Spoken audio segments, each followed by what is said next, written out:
what Darren Waller offers is unique. There are really no tight ends other than maybe Kyle Pitts who have that type of athletic upside. Not even Travis Kelce has that athletic upside. And with the offensive mind of Mike Kafka and Brian Daboll, with Darren Waller and the development and growth of Daniel Jones, I really think we're going to see something that we saw maybe in what last time we saw was 2020, that type of Darren Waller here when he was with the Raiders here in New York now. And speaking of Daniel Bellinger, he's another guy who made our stock up list for this podcast. Daniel Bellinger apparently catching everything in practice, just like Darren Waller. A lot of catches from Daniel Jones today in the second practice. Hasn't dropped a thing. And remember, David Syverson brought this up on the last podcast. Daniel Bellinger had one of the best catch rates we've ever seen, really, for a tight end rookie. And if you remember back to last season, he didn't drop many passes. And that was the case today at practice today. Those hands are great. And in addition to that, according to Pat Traina, who was at practice, she said he looks a little bit quicker out there. That doesn't surprise me. He converted about 9 pounds. And I know I said this in a previous podcast. People are like, no, that's not the technical term for it. I guess he didn't convert it, but he replaced about 9 pounds.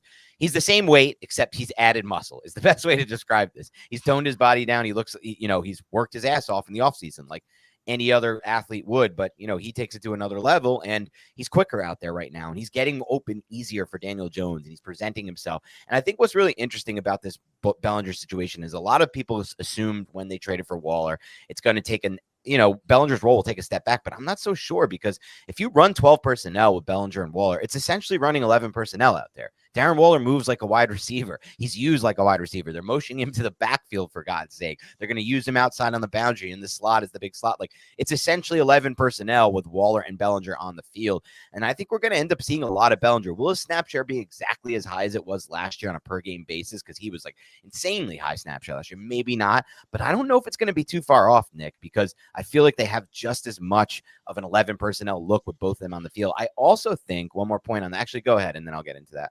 I was just going to say, it just gives you options as an offensive play caller. Yep. And like we said with David Syverson as well, you're putting the ball in the defensive coordinator's court.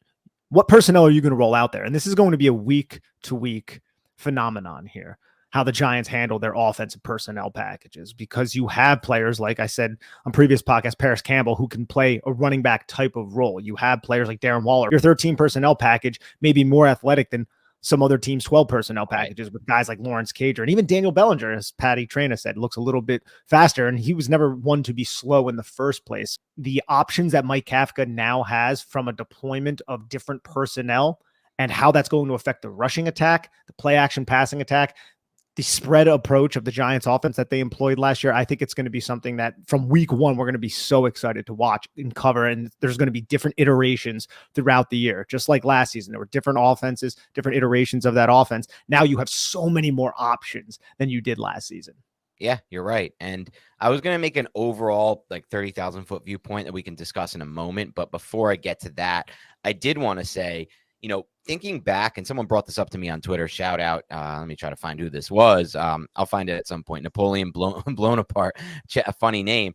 If you think back to the days of Mike Kafka working with Andy Reid in Kansas City, they went up and down that depth chart at tight end and used just about everyone you could think. There were guys who were on the field, I remember, for the Chiefs at times. I'm like, who is this? It's like the third tight end on the depth chart, the fourth tight end on the depth chart. Tight ends are a big part of this offense, a big part of what Kafka wants to do. And then you look at what Daboll's done in his past with Buffalo and with New England. It's a big part. It's maybe the position they value more so than other coaches around the NFL when you look at just how deep down that depth chart Kafka went with those tight ends in Kansas City. And then last year, Lawrence Cager, Chris Myrick, they were doing the same thing, the Giants. Now they just have a better group of tight ends to work with, Bellinger and Waller. So, of course, they're going to use them even more. The best thing that Napoleon Bonaparte, the great Napoleon Bonaparte, brought up was the fact that he turned pick 100 and I think pick 112 into Darren Waller and Daniel Bellinger. Those are 2 fourth-round picks that you just turned and completely revamped your tight end room. And I want to bring up one thing with Lawrence Cager, and I know I've touched on this in other podcasts, but it's important. When the Giants signed Lawrence Cager, this was somebody who was on the practice squad of the New York Jets, a former wide receiver. Right when he came over to the New York Giants, he was automatically a part of the game plan in the red zone. Remember the play? He had a touchdown where it was 12 personnel. He came across the formation, and his athletic ability, he outran, I think, Jalen Petrie to the pylon.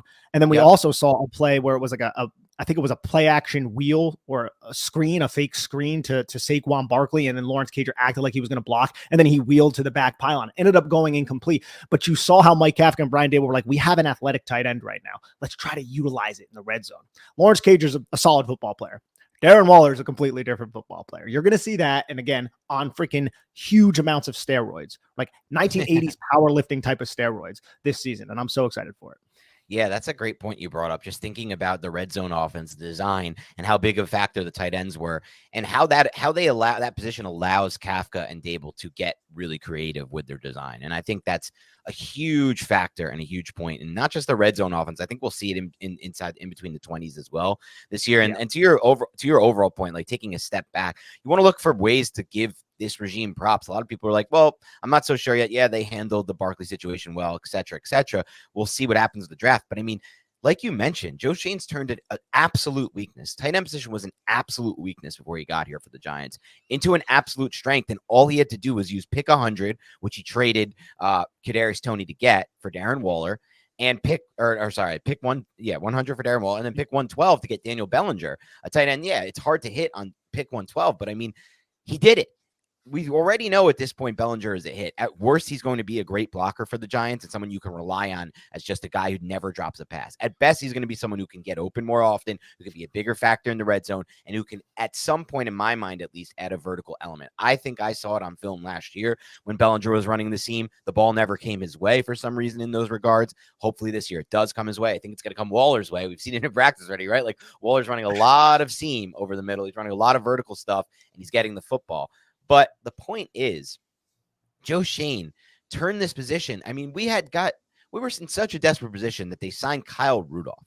Kyle freaking Rudolph, who's now out of the NFL. Dave Gettleman gave him a multi-year contract with guaranteed money. That's how bad tight end was for the Giants. Within 2 years, using nothing, using dart throw picks. In my lifetime, every pick after 75 basically has been a bust for the Giants, with the exception of Mod Bradshaw, Kevin Boss, like few and far in between. We just did two draft podcasts, a draft bust podcast, a draft steal podcast. I don't remember too many picks at all past 100 that were in most recent. They were all from 2008 or earlier, during the Ernie Accorsi, Jerry Reese days, and especially the Accorsi days. So just the ability to do that, I think, has changed the roster complexion big time here. Darren Waller.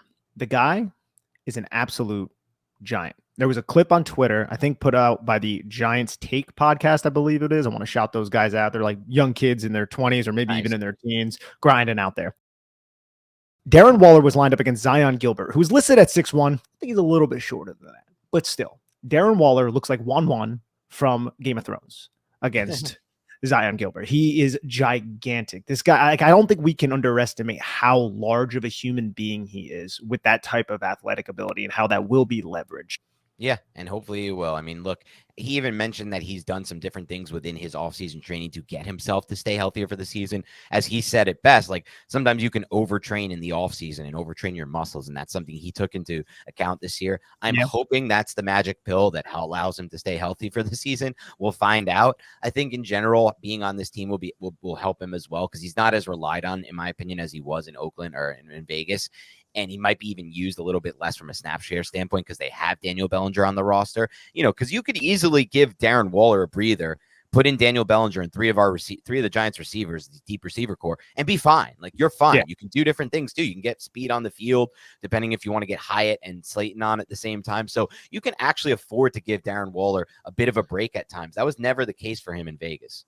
One more thing on Daniel Bellinger too. Who was his biggest advocate in the front office? Was Brandon Brown. That addition of Brandon Brown kind of slides under the radar, right? Oh, he's like the assistant general manager. Oh, that's cool. You know, he comes from the Eagles. They're a good organization. We hate them, but they're a good organization. This guy is helping the Giants transcend the absolute tire fire that they were from a front office standpoint. Now, Joe Schoen deserves, obviously he's the head guy, deserves so much credit, but what Brandon Brown is doing and how he is influencing the Giants towards a more Philadelphia-like approach. And you know what? I am all for that. Philadelphia just represented the NFC in the Super Bowl. I get it. I freaking hate the Philadelphia Eagles, but they're a good damn football team and they're well run.